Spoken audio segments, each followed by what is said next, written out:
خود روحانی بیعت کروایا کرتے تھے لوگوں کو حضرت نبی اکرم حضرت محمد مصطفیٰ صلی اللہ علیہ وسلم خاتم النبیین کے دست مبارک پر۔ مجھے تو یہ سعادت حاصل نہیں ہوئی، لیکن بہت سے لوگوں کو وہ اس طرح سے بھی کرواتے تھے۔ خیر، یہ تو ایک ان کے سلسلے سے جو میرا تعلق تھا۔ اس دوران میرا صرف ان سے نہیں بلکہ میری ایک آپ اسے کمزوری کہہ لیں، میں تقریباً پاکستان کے تمام درباروں پر اور مزاروں پر میں نے حاضری دی ہے، لیکن میں نے کبھی نہ میں نے لوگوں کو وہاں سجدے کرتے بھی دیکھا ہے، میں نے لوگوں کو قبروں کو چومتے دیکھا بھی ہے۔ چوم تو خیر میں بھی ایسے کر کے چوم لیتا ہوں، لیکن سجدہ کرنا یا ان بزرگوں سے کوئی چیز طلب کرنا، یہ میرے سوچ کے مطابق تو درست نہیں ہے۔ لیکن ایسا بھی ہوا ہے کہ میں اگر جاتا ہوں مزارات پر تو میں صرف یہ دعا کرتا ہوں کہ یا اللہ اگر یہ تیرے نیک بندے تھے، میں نہیں جانتا کہ یہ تیرے نیک بندے تھے، بزرگ تھے، ولی اللہ تھے، ولی کامل تھے، صوفی تھے، کیا تھے، لیکن اگر یہ تیرے نیک بندے تھے تو ان کی قبر پہ ہمارا آنا قبول فرما لے اور ان کے توسط سے ہماری حاجات کو بھی پورا فرما دے۔ تو یہ ایک قسم کا واسطہ میں دیتا ہوں، کیونکہ نیک لوگوں کے بارے میں یہ ہے کہ قیامت کے دن ایک تو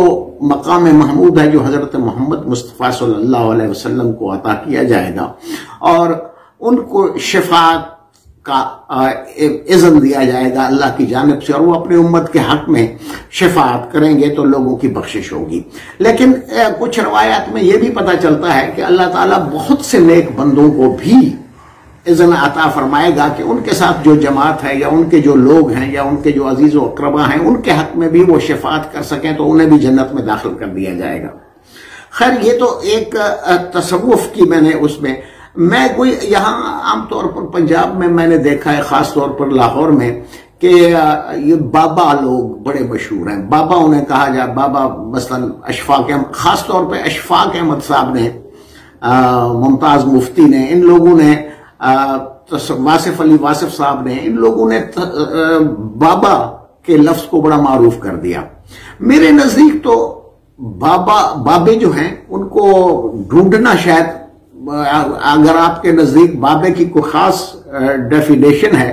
تو وہ میں نہیں جانتا، لیکن اتنا مجھے پتا ہے کہ بابے بہت سے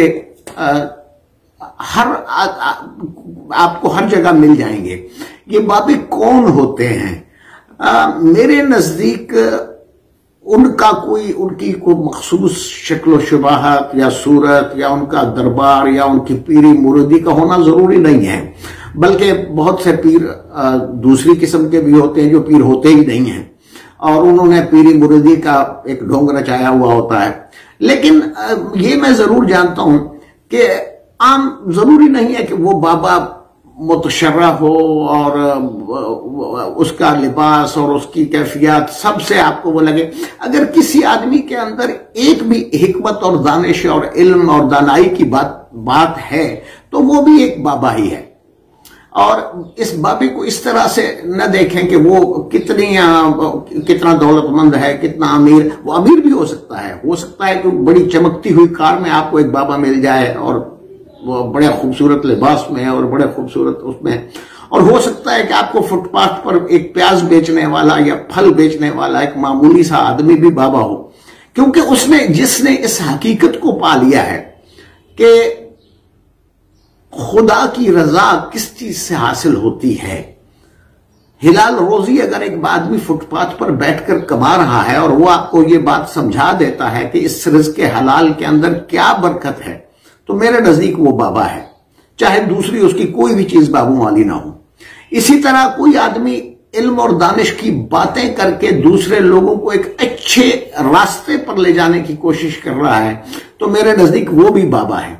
اور یہ بھی ہو سکتا ہے کہ کوئی بہت بڑا دولت مند امیر جس کے دسترخوان پر ہزاروں لوگ کھانا کھا رہے ہیں اور وہ ان سے کچھ مانگتا نہیں ہے بلکہ انہیں پیار اور محبت سے کھانا کھلا کر رخصت کر دیتا ہے، تو میرے نزدیک وہ بھی بابا ہے۔ تو اس طرح یہ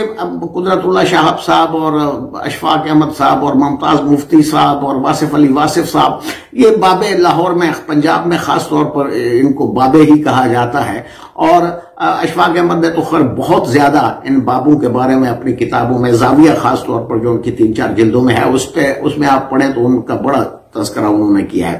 تو مجھے بھی ایسے بابے جو ہیں وہ زندگی میں ملتے رہے ہیں، اور میرے ساتھ کچھ واقعات بھی پیش آئے ہیں۔ اب یہ واقعات کیا ہیں، ان کا تذکرہ میں آپ سے انشاءاللہ اگلی قسط میں کروں گا۔ یہاں اجازت دیجیے، اللہ حافظ۔